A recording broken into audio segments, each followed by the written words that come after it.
Greetings. You're listening to The Sower, a podcast of the Ciceronian Society.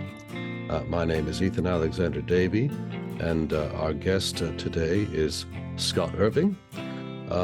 We have been discussing the social and political writings of Thomas Carlyle, and we're going to resume where we left off last time with some excerpts from Carlyle's essay on Dr. Francia, who was the first ruler of independent Paraguay. And so I think we'll jump right into it. Scott, if you could read excerpt number 9 for us.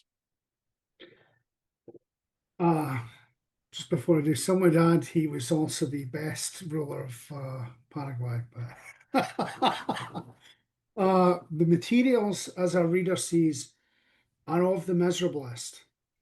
Mere intricate inanity, if we accept poor wooden Renga, and little more, not facts, but broken shadows of facts, clouds of confused bluster and jargon. The whole still more bewildered in the Robertsons by what we may call a running shriek of constitutional denunciation, sanguinary tyrant, and so forth.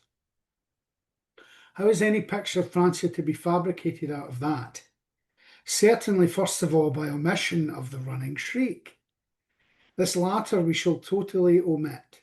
Francia, the sanguinary tyrant, was not bound to look at the world through Renger's eyes, through Parish Robertson's eyes, but faithfully through his own eyes. We are to consider that, in all human likelihood, this Dionysius of Paraguay did mean something, and then to ask in quietness, what? The running shriek once hushed.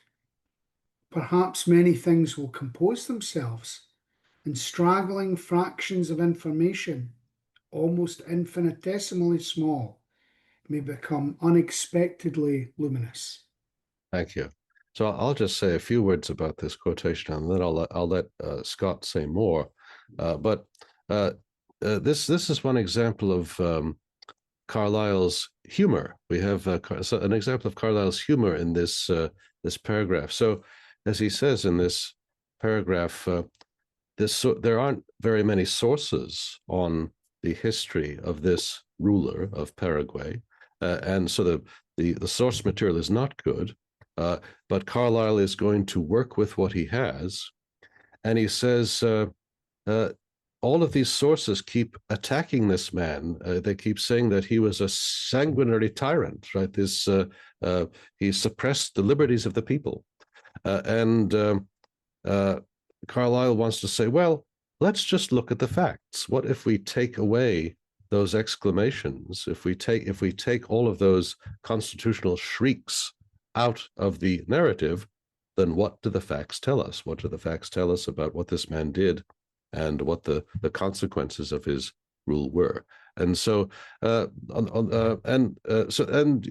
you may appreciate Carlyle's humor here or not, but it's also you see this attempt on his part not to prejudge it. Let's look at the facts before us and see what we can say about the rule of this man.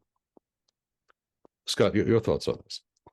It's interesting because he actually says that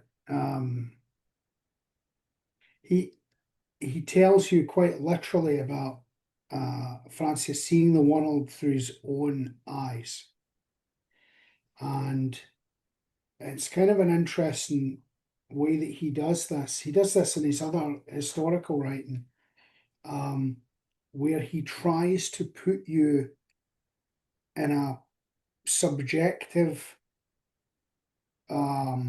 frame so that you can then approach something that you might call objective, because it is so at odds with the subjective frame you don't question when you think you're looking at it objectively, that it's quite jarring. And then you go, well, wait a minute, let's look at this a bit differently. He does this various ways in various works, not just the historical ones, but I find it to be an interesting device that he uses to fight fire with fire. He kind of uses that subjective sympathy one could have with a man in that position to unseat the more comfortable sympathy and unquestioning acceptance we would have for an account by, the Robertson brothers, who are much like ourselves. If we're the typical British reader of the time, we're thinking, oh, well, these are good, trustworthy people because they're businessmen. And, they have the same sympathies as us, and they are horrified by the same thing. We're good, as Alex Jones would say, I'm liberal. So, and he agrees with me, so we must be good guys. So he's unseating a prejudice, if you like, by reference to a different one that you don't have to accept. Like Wittgenstein says, you can use Francia's perspective just as a ladder and then kick it away. It just gets you to the point where you've pushed away all the noise. The running shriek is a lot of noise. Now we would say like signal to noise ratio. That's the analogy we'd use. And it's a good one because he's saying, well, what's the actual signal we're getting from that historical transmitter? Let's dial down all of the hysterical noise, let's get these boys some smelling salts, and then we can get to the business of history. And it's quite interesting because you can tell that this is actually what he did with these accounts. He's finding little fragments of it's like gold dust almost, and he's kind of sweeping away the dirt, and he's working his way through it, and he's trying to accelerate the process for the reader. And I think he does as we'll see, as we'll see, I think he does a good job of that, especially, he's speaking to us out of time. I would say very clearly the same thing, signal to noise, because few others have addressed this figure who's now sort of an enigma to us, right? Outside of the very deep and narrow specialism of Paraguayan history, outside of that scholarship, you're not going to find really anything on Francia, anything. Now, it's not like it's not like the Paraguayans have forgotten Francia. You go to Paraguay, and some of the discussion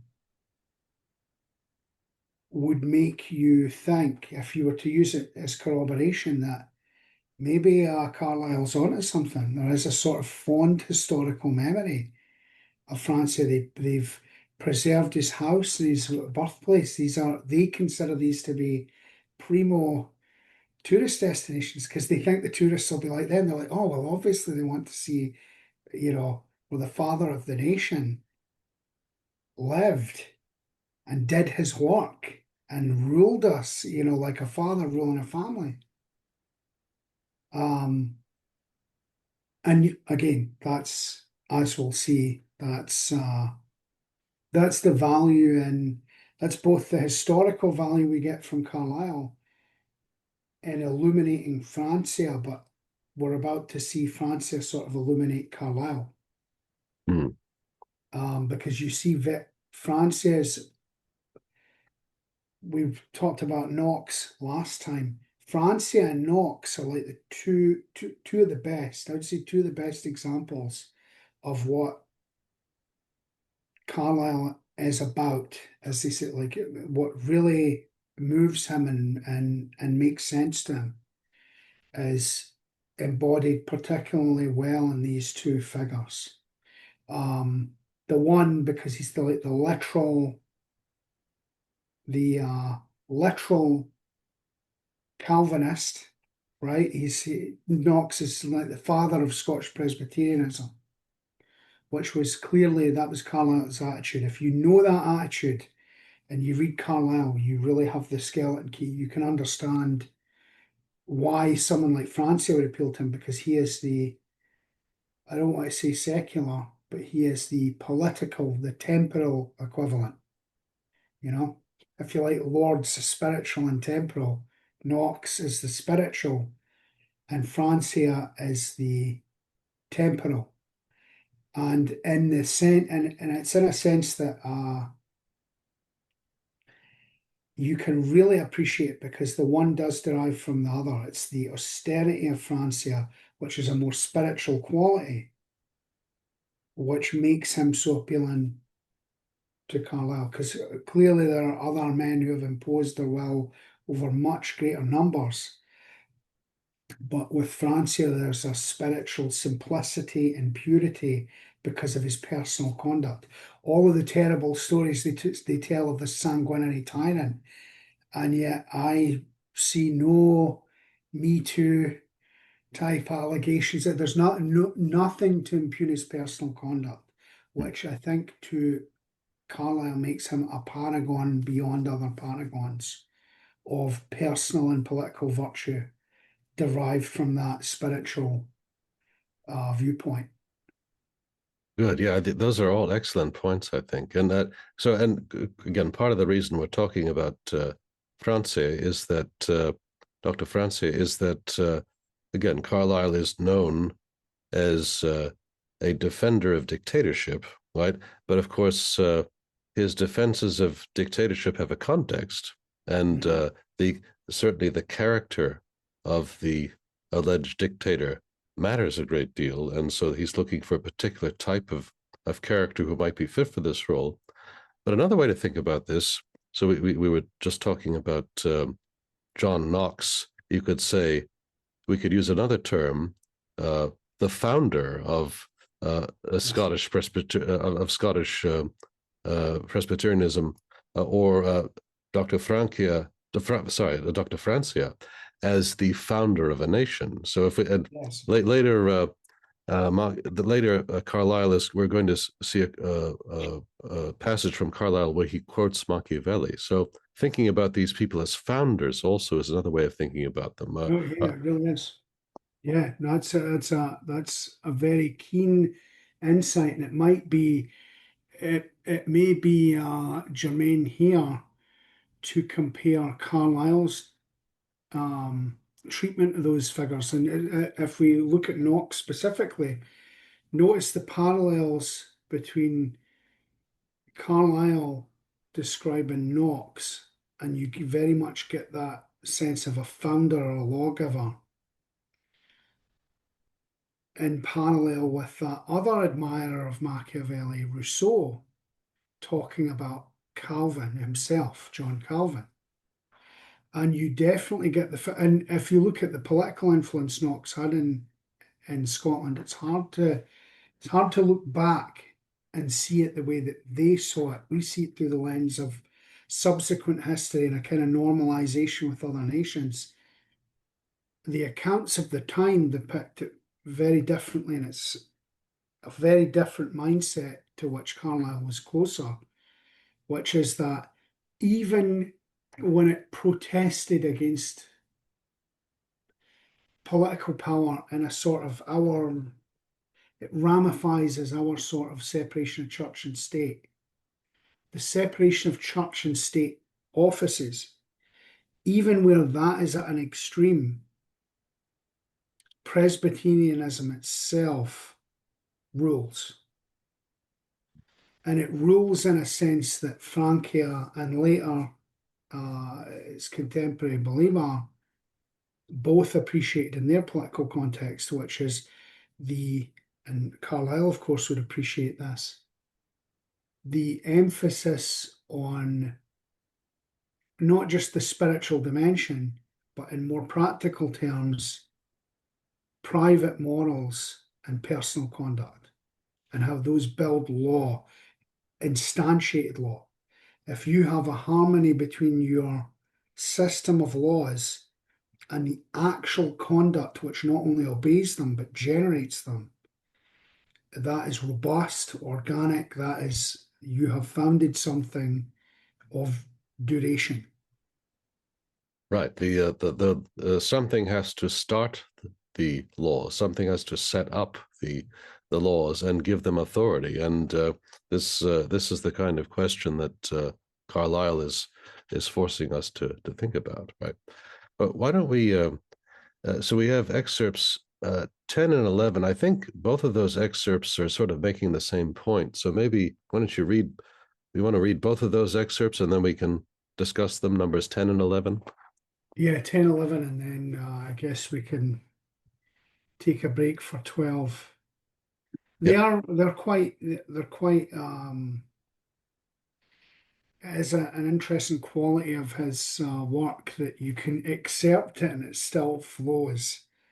There's a sort of stream of consciousness quality that's nevertheless very deliberate. It's very crafted, but it's crafted so well that it flows as if it was just extemporaneous.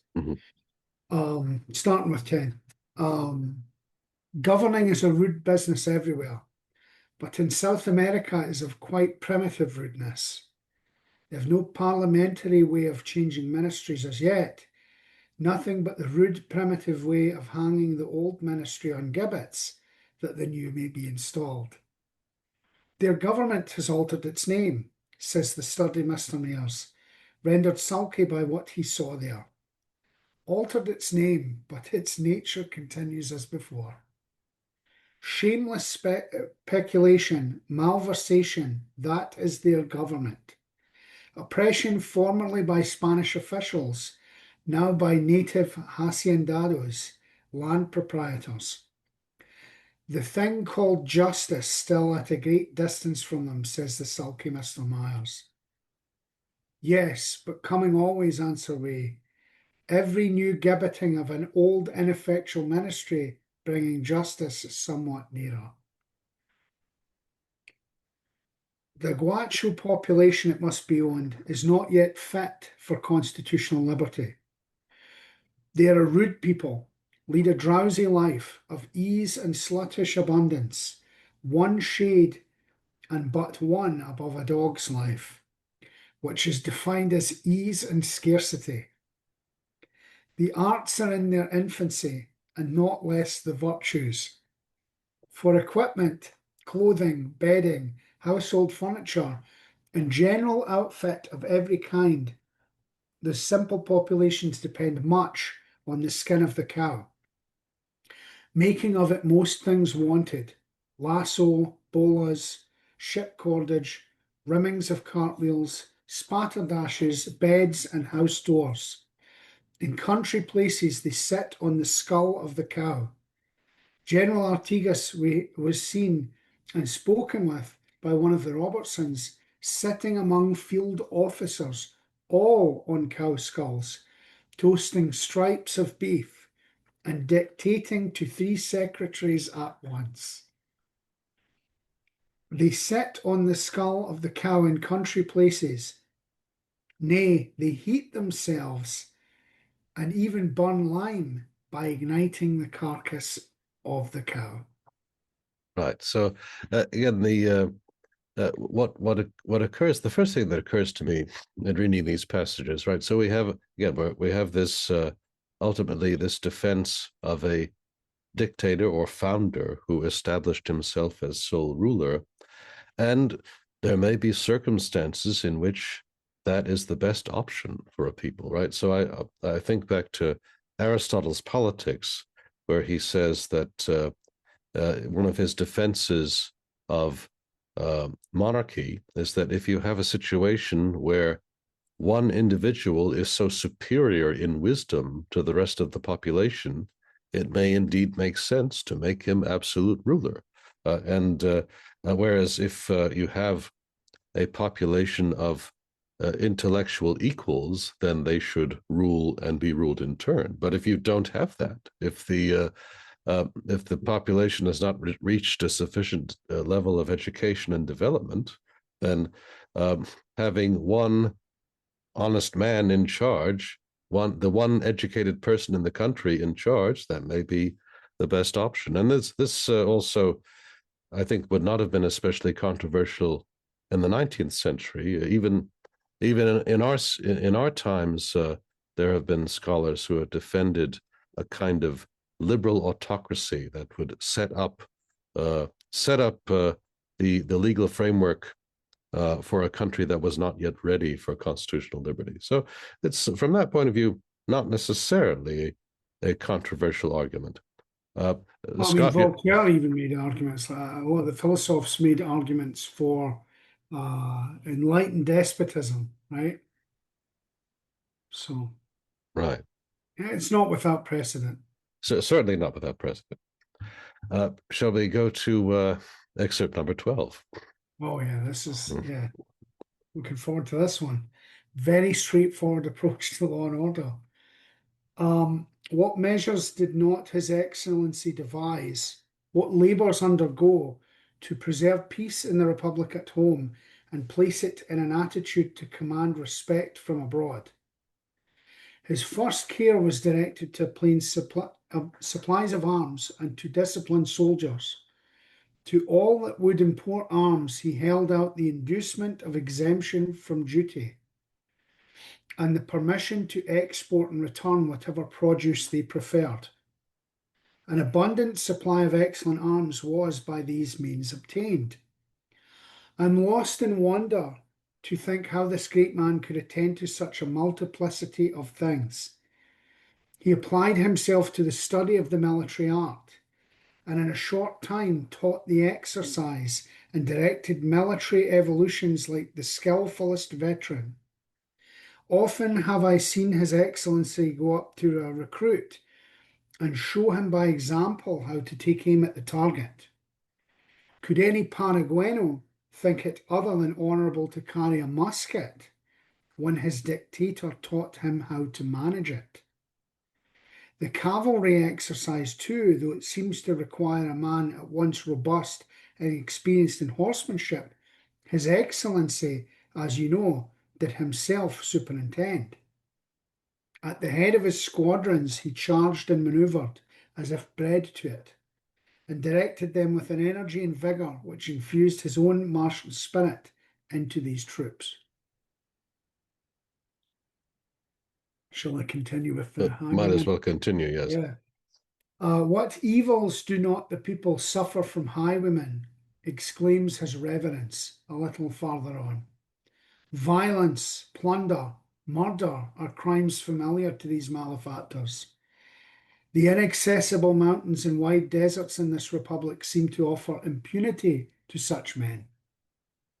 Our dictator succeeded in striking such a terror into them that they entirely disappeared, seeking safety in a change of life.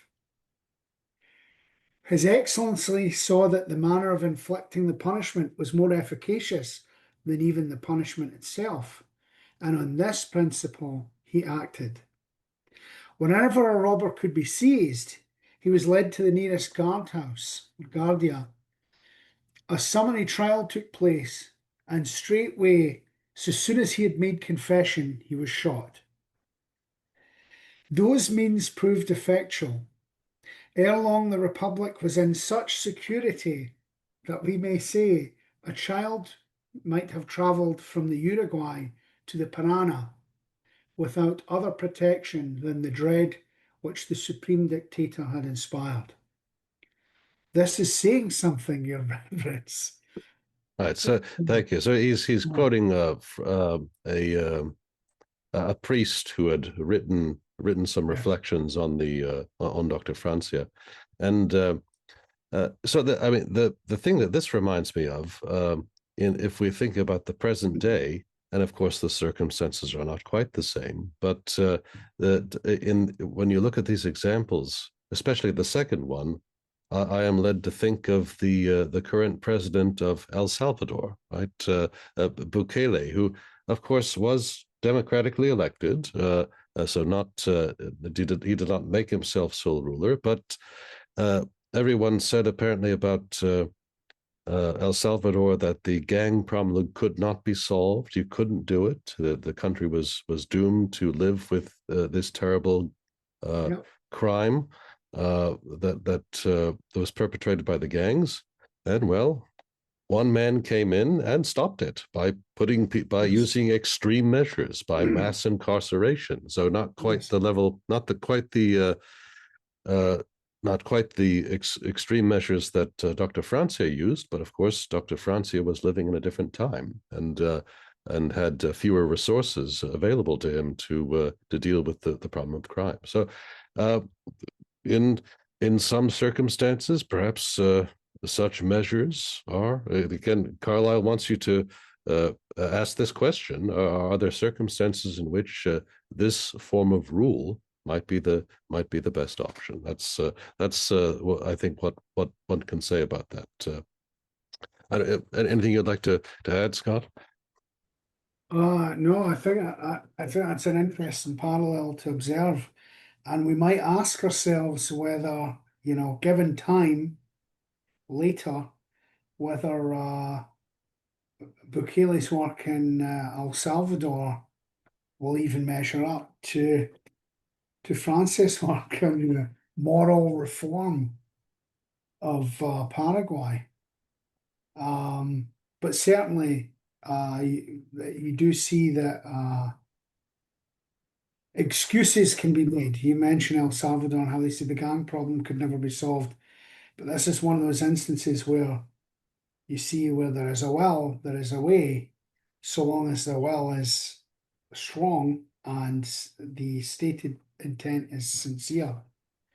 If you will that, you can achieve that.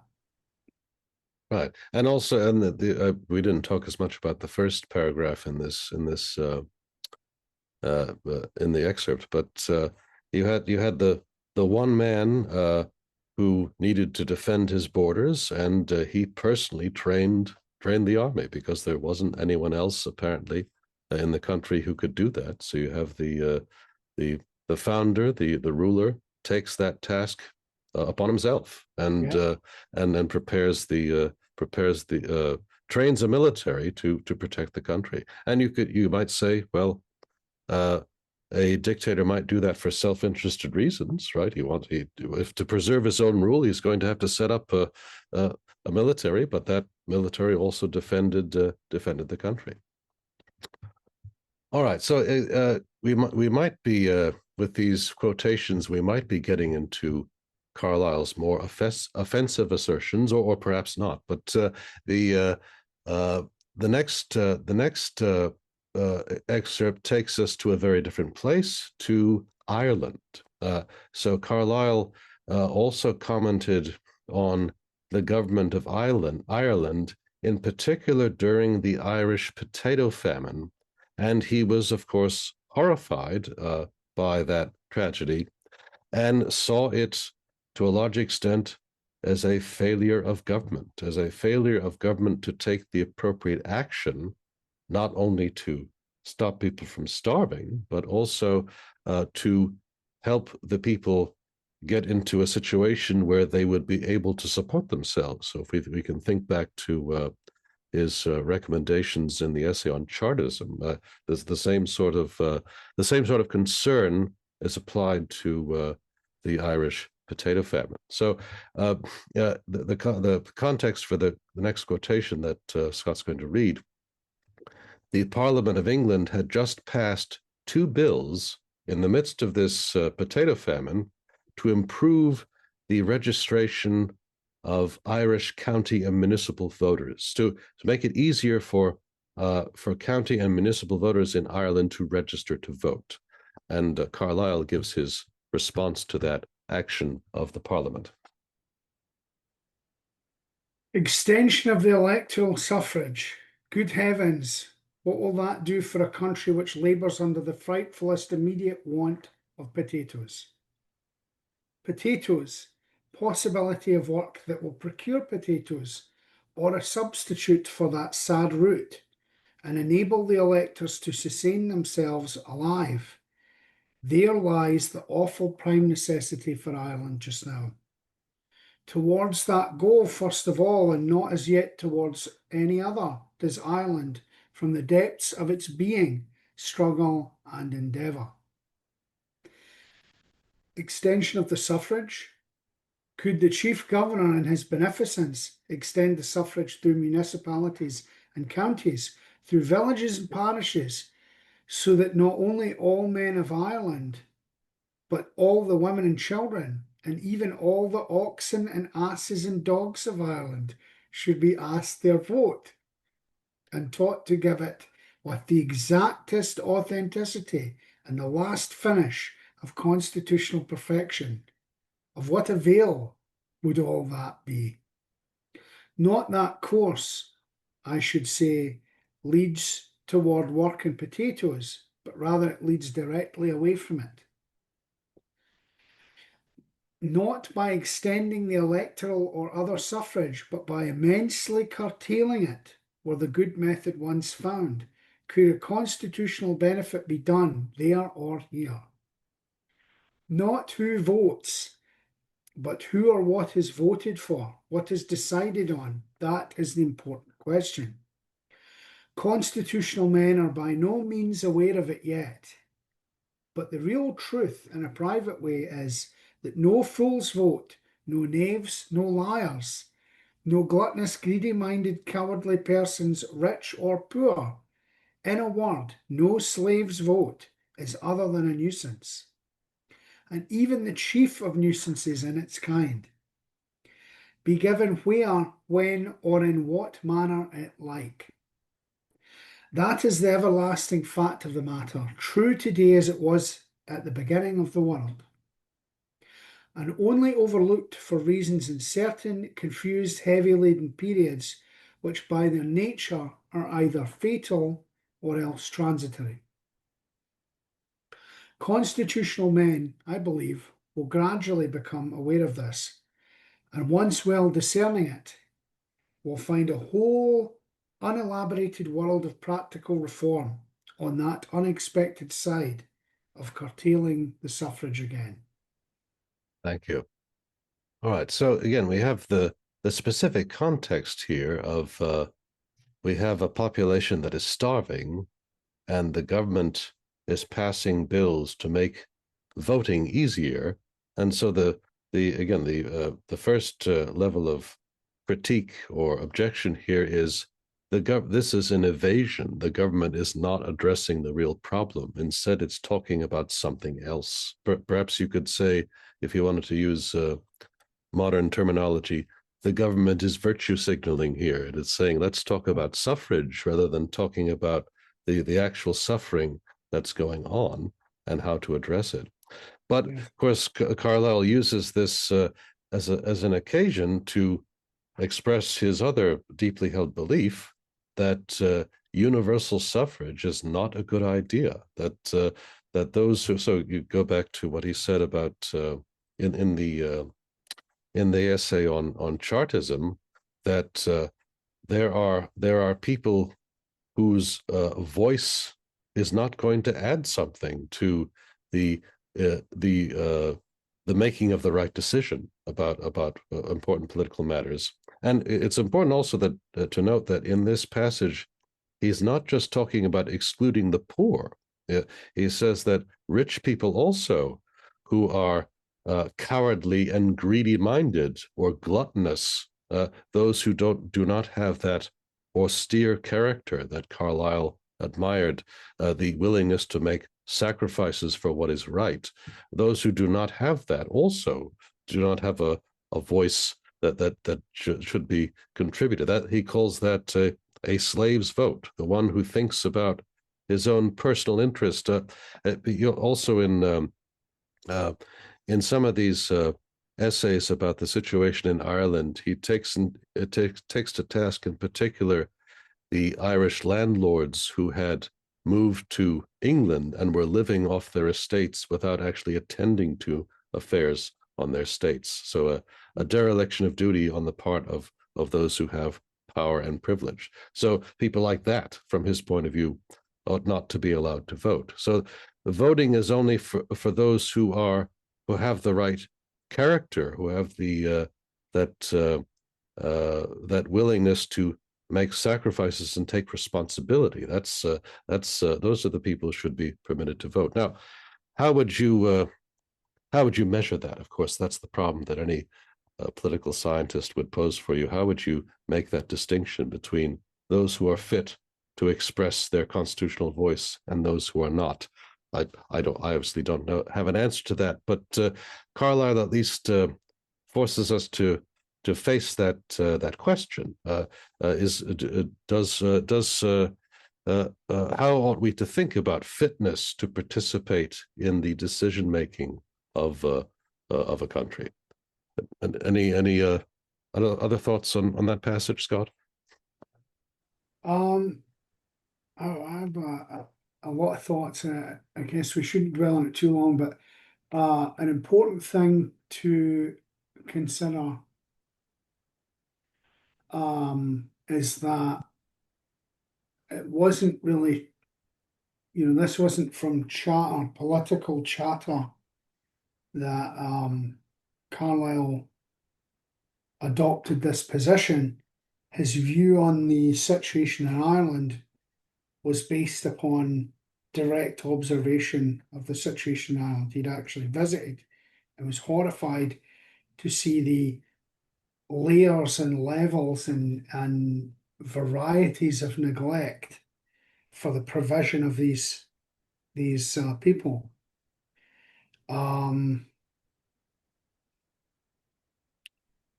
I'm sure he had his own views on how to measure it and how to qualify individuals. But that would be another episode. Yes, I suppose that's true. He did have opinions on that point, and perhaps that's something we might get into. If we do have someday a discussion on the latter-day pamphlets, maybe we could return to that topic. Yes, and this does actually look back to what he says. You connected it with Chartism essay. It does look back to what he says, that effectively what he's looking for is energetic, responsible people. Again, it's the mark of the Scottish Presbyterianism is unmistakable. The injection of the Protestant work ethic here, but you can see that he extends here the same thinking. He that will not work, neither shall he eat, and he doesn't seem to care whether they're poor or rich. And in fact, if they are of elevated station, that's more responsibility. It's a higher responsibility in his view. And so there are things that you abdicate in his view that amount to the abdication of the station. That's right. Yeah. So those who are in that position of authority have a duty to work. It's even more essential that they work than those of lower station, on whose work less depends ultimately. Yes. Yeah. Because their responsibility is the actual care of human persons who, the view was, Carlyle's view certainly was, that they couldn't care for themselves. So it's a consistent worldview. That's right. Yeah. All right. Shall we go on to the next set of passages? What we have next is some excerpts from Carlyle's inaugural address. So he returned to Scotland to give an address to the students at the University of Edinburgh. This was toward the end of his life. And this, by the way, is another piece that I would recommend to those who might want to read something of Carlyle's to get started, because it gives a survey of his views on all sorts of things. And in addition to summarizing some of his views on lots of things that he wrote about in the course of his life, there are also some things that he says here that he doesn't say anywhere else that I'm aware of. So another piece that might be worth reading for those who are looking for an introduction to Thomas Carlyle. All right, would you like to read excerpt number 14? I believe also you will find one important thing not much noted, that there was a very great deal of deep religion in both nations. He's talking about the Greeks and Romans here. This is pointed out by the wiser kind of historians, and particularly by Ferguson, who is particularly well worth reading on Roman history, and who I believe was an alumnus of our own university. His book is a very creditable work. He points out the profoundly religious nature of the Roman people, notwithstanding their ruggedly positive, defiant, and fierce ways. They believed that Jupiter Optimus Maximus was Lord of the universe, and that he had appointed the Romans to become the chief of nations, provided they followed his commands. To brave all danger, all difficulty, and stand up with an invincible front, and be ready to do and die, and also to have the same sacred regard to truth of promise, to thorough veracity, thorough integrity, and all the virtues that accompany that noblest quality of man, valor, to which latter the Romans gave the name of virtue proper, virtus, manhood, as the crown and summary of all that is ennobling for a man. In the literary ages of Rome, this religious feeling had very much decayed away, but it still retained its place among the lower classes of the Roman people. Of the deeply religious nature of the Greeks, along with their beautiful and sunny effulgences of art, you have striking proof if you look for it. In the tragedies of Sophocles, there is a most deep-toned recognition of the eternal justice of heaven and the unfailing punishment of crime against the laws of God. I believe you will find in all histories of nations that this has been at the origin and foundation of them all, and that no nation which did not contemplate this wonderful universe with an awe-stricken and reverential belief that there was a great unknown, omnipotent and all-wise and all-just being superintending all men in it and all interests in it. No nation ever came to very much, nor did any man either, who forgot that. If a man did forget that, he forgot the most important part of his mission in the world. Thank you. So, of course, there's a lot in that passage, and one reason I found it interesting is that, again, it's another clue about Carlyle's religious beliefs, right? So I think it's fair to say that whatever else he might have been, he was a theist. He believed in an all-wise, all-just being who acted in the world through men, and that religion, that kind of religious belief is the foundation of any just polity and of a powerful civilization. So that's now, and of course, he has some particular praise of the various features of the Roman religion as well, which is interesting, and of course, also not surprising for a man of his generation, the admiration of the Romans and the Greeks, the Romans in particular being the founders of the greatest empire that had yet been seen, and whose people were a model for the British people, who had their own empire to build and maintain. So I think, yeah, there are a number of things about this, and it also, by the way, it makes me want to read Ferguson on Roman history. I have not read Ferguson on that topic. Scott, any thoughts on this passage? I think it's a wonderful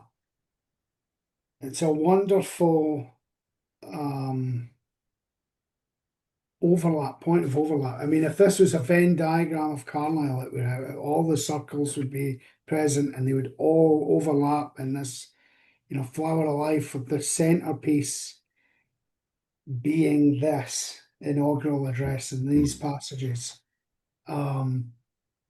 because it brings together all of his concerns, but all of his positive views, not just the diagnostic and negative views, but the what he finds laudable and creditable, and praiseworthy in the ancients, and also generally it touches some of his more spiritual concerns. But there's his views on public spirit, the spiritual dimension of life, the interest remarks, as you said, on the actual particularities of Roman religion, I think, because he's one of those making the point that is a kind of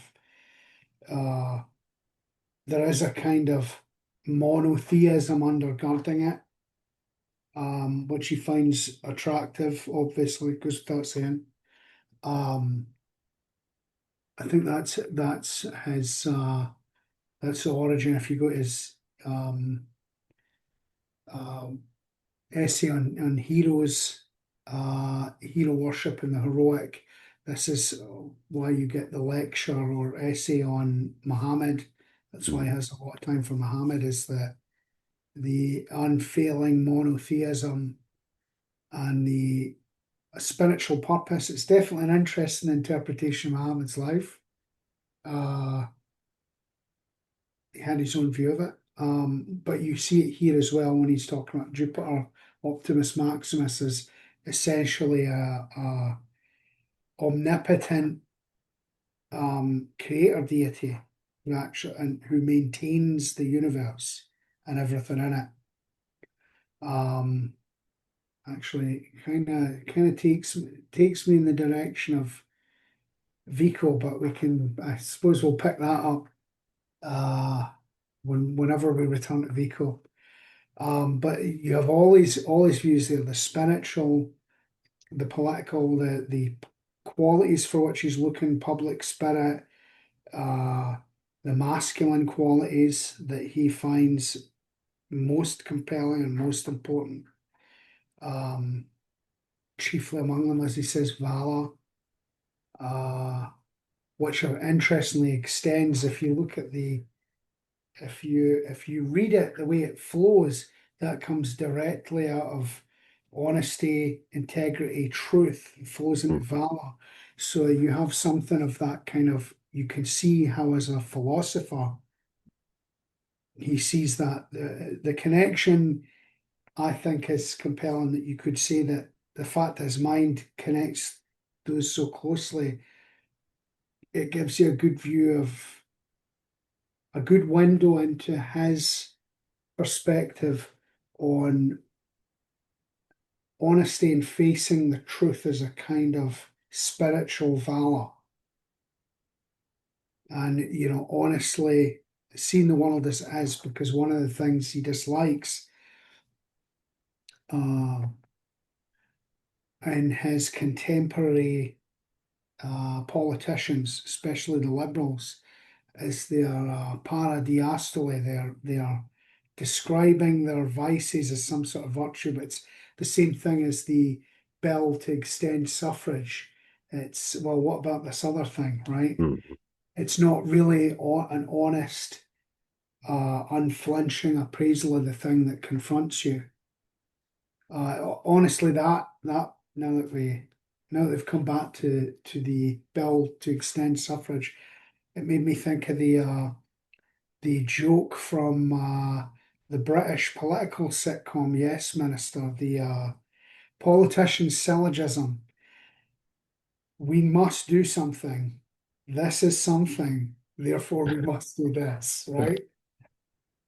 Right, and that's precisely the kind of thing that would have Carlyle jumping up and down and in rage at the kind of politician who thinks and acts that way. Yes. All right, shall we go to our next excerpt? And before, so we have a second excerpt on dictatorship, and before Scott reads this, let me just say, I will add my disclaimer here. I think I've been on record in earlier podcasts in saying that my preferred form of government is a mixed regime, right, where different parts of the government represent different classes, and there are checks and balances, and there is an assumption that you have virtue in different parts of the population. There is some sharing of power. That's my preferred form of government. But there are thinkers of the past who thought that either that form of government might not be workable, or it might not be workable at certain times, and that's also a way for us to accept Carlyle's challenge here. And in the next passage, we're going to see that Carlyle is agreeing with another important political thinker, Machiavelli. So go ahead and read the next passage for us. Machiavelli has remarked, in speaking of the Romans, that democracy cannot long exist anywhere in the world. That as a mode of government, of national management or administration, it involves an impossibility, and after a little while must end in wreck. And he goes on proving that in his own way. I do not ask you all to follow him in that conviction, but as to him a clear truth. He considers it a solecism, an impossibility that the universal mass of men should ever govern themselves. He has to admit of the Romans that they continued a long time, but believes it was purely in virtue of this item in their constitution, namely, of their all having the conviction in their minds that it was solemnly necessary at times to appoint a dictator, a man who had the power of life and death over everything, who degraded men out of their places, ordered them to execution, and did whatever seemed to him good in the name of God above him. He was commanded to take care that the republic suffer no detriment, and Machiavelli calculates that this was the thing which purified the social system from time to time and enabled it to continue as it did. Probable enough if you consider it, and an extremely proper function surely this of a dictator, if the republic was composed of little other than bad and tumultuous men, triumphing in general over the better and all going the bad road, in fact. Well, Oliver Cromwell's Protectorate, or Dictatorate, if you will let me name it so, lasted for about 10 years.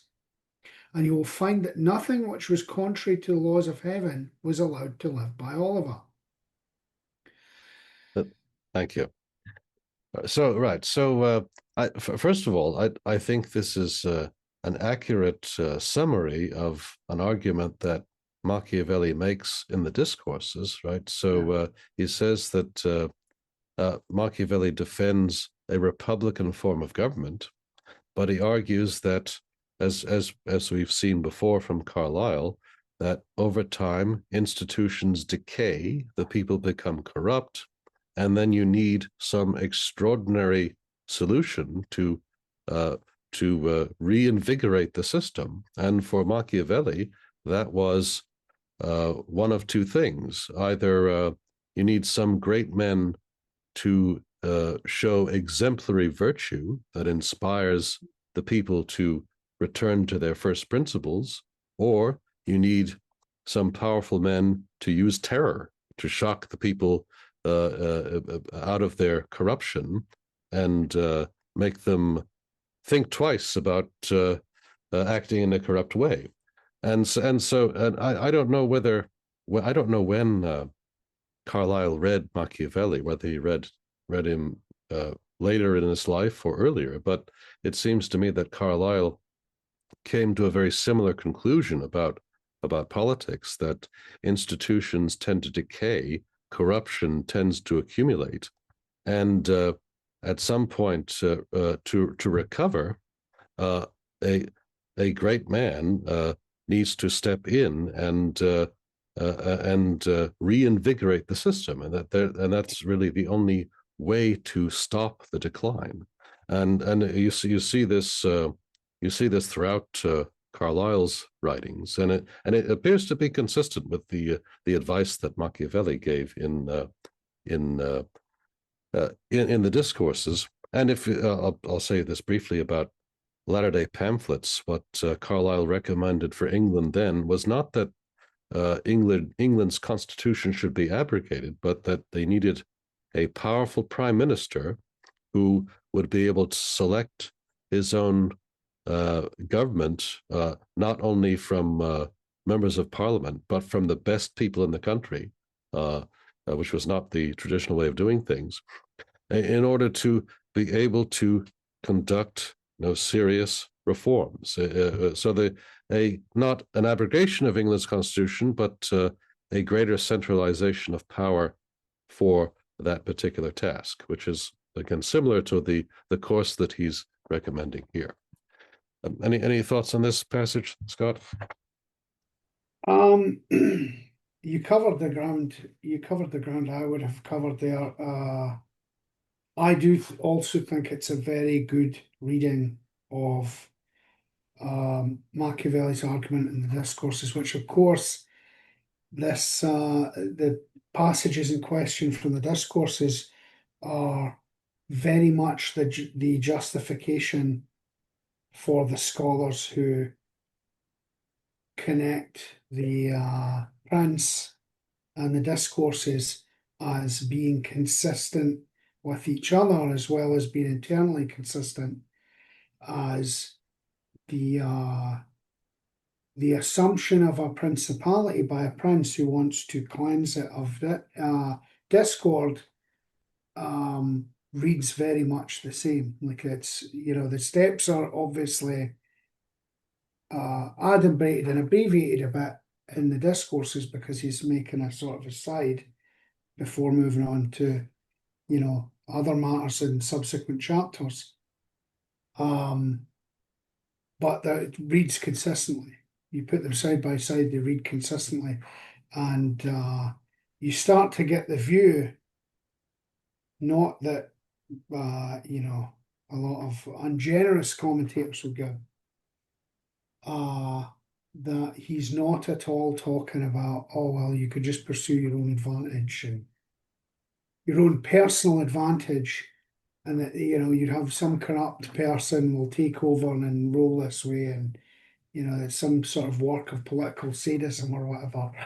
But rather that this is like a handbook for the bloodletting, if you like, if you think of it in the medical sense, which was still current in Machiavelli's time, that, it's a different way of watering the tree of liberty, so to speak, You're filling up a big watering can there, right? Right. That's I mean, it's perhaps worthwhile to note that, of course, other thinkers were no less radical, like Jefferson, with his recommendation of periodic contests between patriots and tyrants. Well, this is a different approach to the same problem, which also likely involves some watering, as you say. Yes. Yeah. And in Machiavelli's view, he took that quite. He was not at all unearnest in his view that is exactly what guarantees public liberty, which of course is the most important kind to him. I think you could argue the same is the case for Carlyle. He's less impressed because, of course, in his lifetime, there's all the chattering about liberty, and again, paradiastally, it's all a very euphemistic cover for laissez-faire and whatever else they want to do. But I would say that Carlyle does care about it insofar as he mentions it in the passages we covered, in that same public sense, that you tilt private effort towards a public good. I think that is a consistency within Carlyle, but also from Machiavelli to Carlyle. Right, indeed, right. It is the role of government to tilt private interest toward public good, not to try to eliminate private interest, but to try to tilt it toward the common good. Yes. All right, we have one more passage. It's a fairly long one, but I think it's a good one. So, want to read that one for us? Number 16. Yeah, certainly. Yeah. I remember getting Collins' Peerage to read. A very poor performance as a work of genius, but an excellent book for diligence and fidelity. I was writing on Oliver Cromwell at the time. I could get no biographical dictionary available, and I thought the Peerage book, since most of my men were peers or sons of peers, would help me. At least would tell me whether people were old or young, where they lived, and the like particulars, better than absolute nescience in darkness.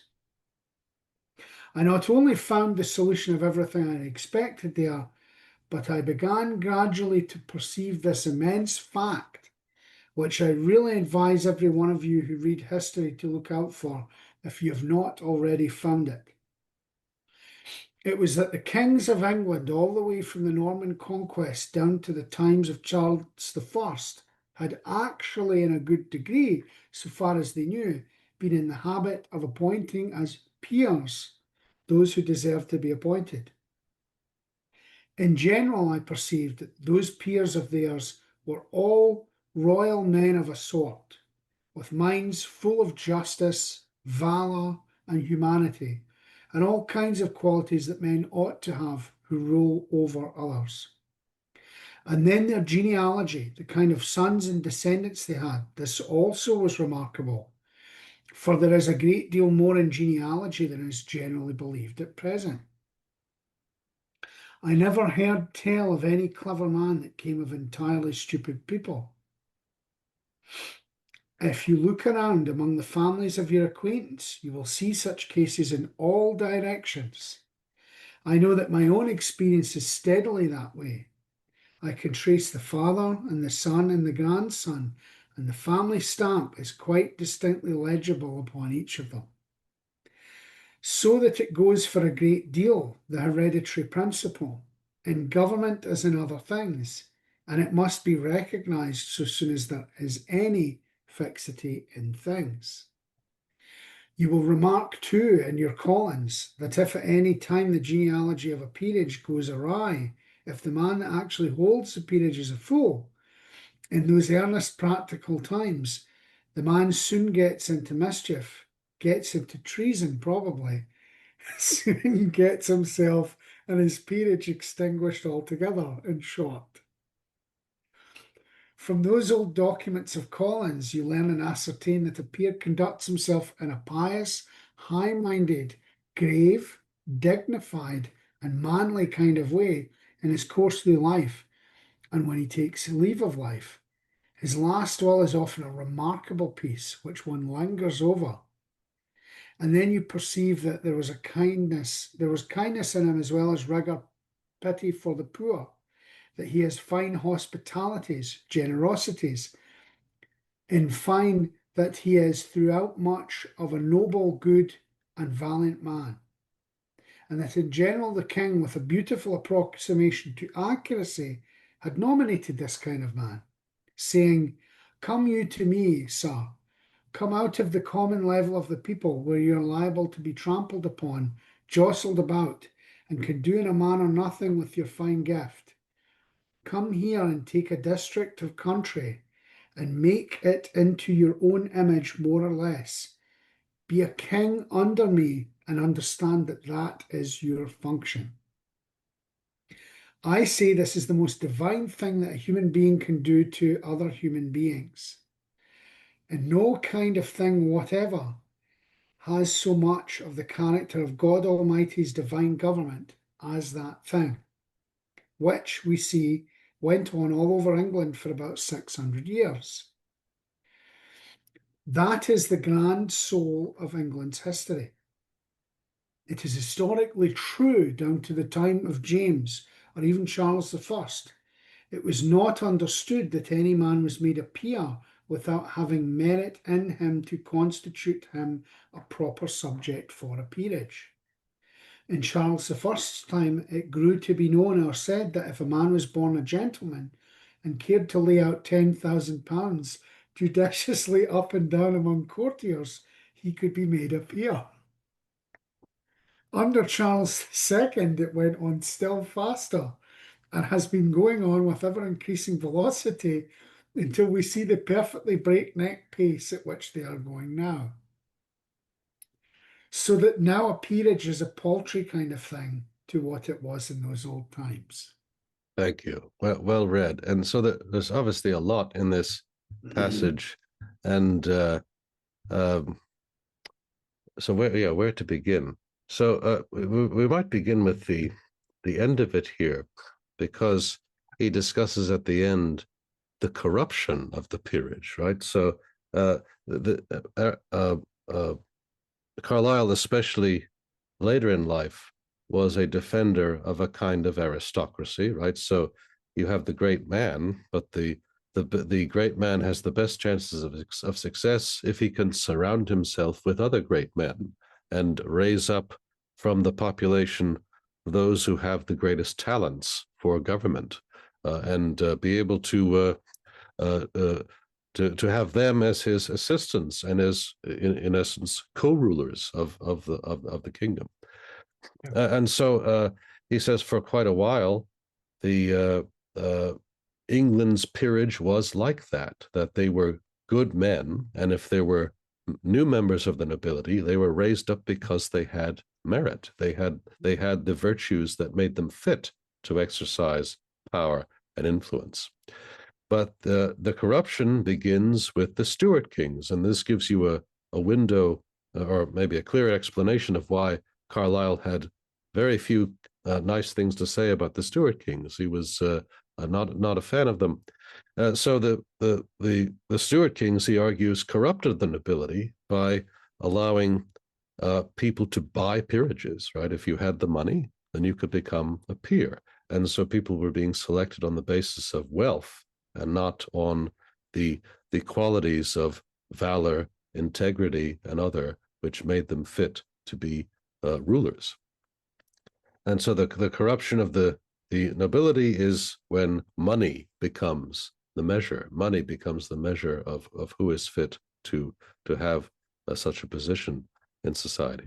And I might also go back to what he says about, how the Latin phrase is qualis pater talis filius, like father, like son. That in his, it's interesting how he goes through this. He says he was reading Collins's Peerage, this catalogue of the noble families of England, and discovered, well, look at this. It looks like the sons actually did usually resemble the father, and so the blank slate theory is wrong from this point of view. There is something in heredity, and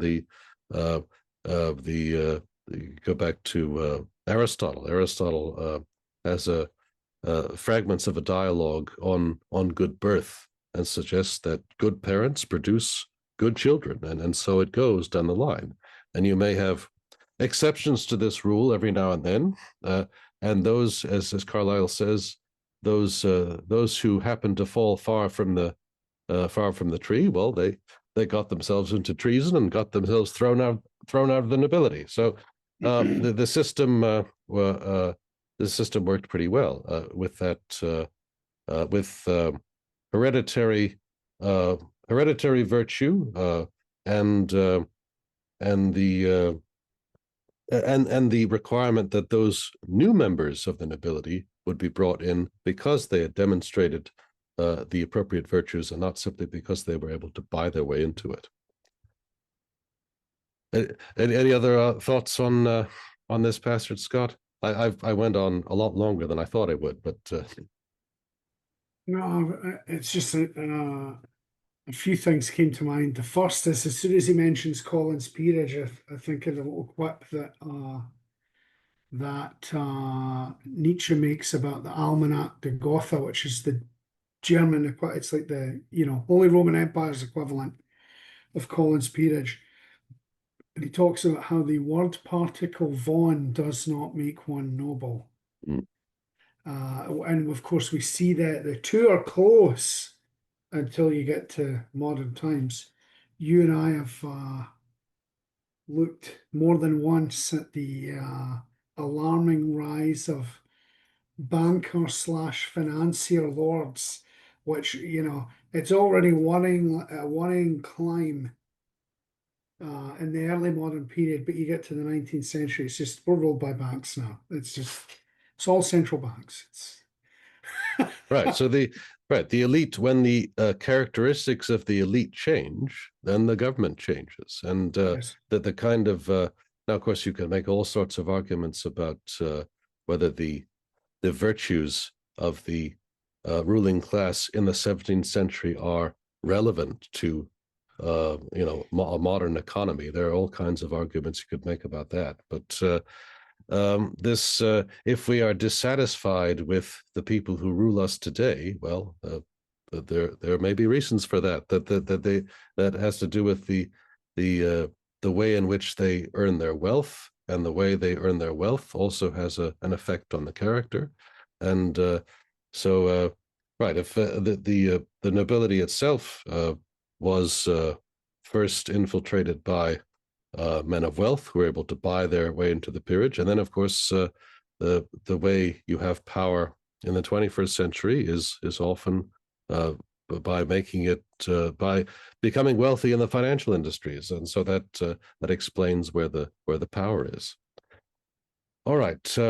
So we hope you've enjoyed this perhaps first installment on the writings of Thomas Carlyle. Depending on how this episode does, perhaps we'll do another. Let us know what you think. You've been listening to The Sower, a production of the Ciceronian Society. If you've enjoyed this conversation, we hope you'll consider signing up for our newsletter and joining us for a future event. Be sure to rate and review this podcast. Share it with your friends. Please also check out our journal, Pietas. Pietas is a peer-reviewed open access journal. To submit your own work to the editors of Pietas, please go to our website, ciceroniansociety.org. Thank you for listening, and thank you, Scott, today for all of your reading and for your commentary. Well, thank you for having me. It's been a pleasure.